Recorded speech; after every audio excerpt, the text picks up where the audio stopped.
The term Sengoku Jidai began being applied to Japanese history after the Meiji Restoration of the late 19th century. However, its roots go back much farther. In this video, I'll be talking more about the kanji that make up the word, as defining what and when the Sengoku Jidai was is a topic much larger than the scope of these short videos. The roots of the word comes from referring to the Chinese Warring States period, Sengoku Jidai, but I butchered the pronunciation, although the word itself might date from a little later. In modern traditional Chinese characters, it is written with these characters, and these characters in modern simplified Chinese characters.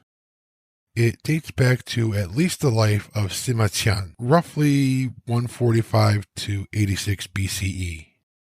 It refers to a period from the 400s BCE, which was the late Zhou dynasty, also called the Eastern Zhou, to 221 or 220 BCE and the establishment of the Qin dynasty.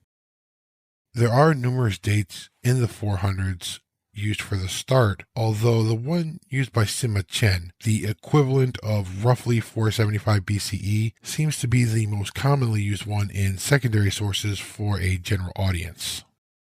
In modern Japanese, the term Sengoku Jidai is also made up of 4 characters. It can also be broken down into 2 what could be called parts or compounds, Sengoku and Jidai. Naturally, each of these kanji have their own meanings and oftentimes more than one. However, these compounds have their own meanings.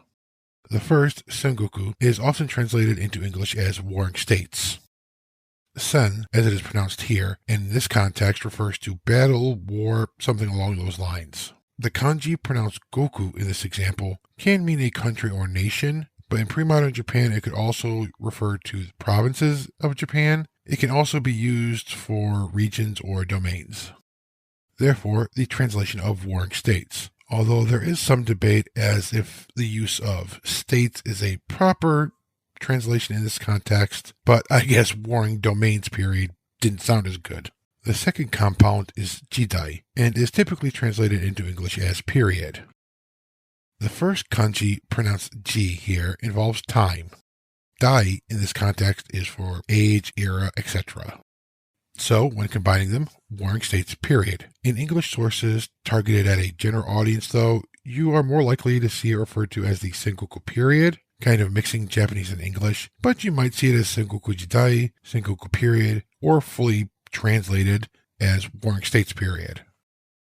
While getting into it too much is beyond this video, it usually describes a period from sometime in the 1400s until either the late 1500s or early 1600s. But how people define and date it varies, as I previously said.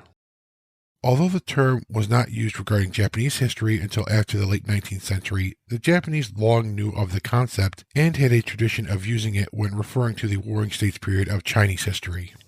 When looking back at this period in Japanese history, some saw similarities with the Chinese period, at least at a surface level, despite arguments that the two were quite different and questioning of some if the term Sengoku Jidai should be used to begin with. It still remains a commonly used period in the historiography of Japanese history.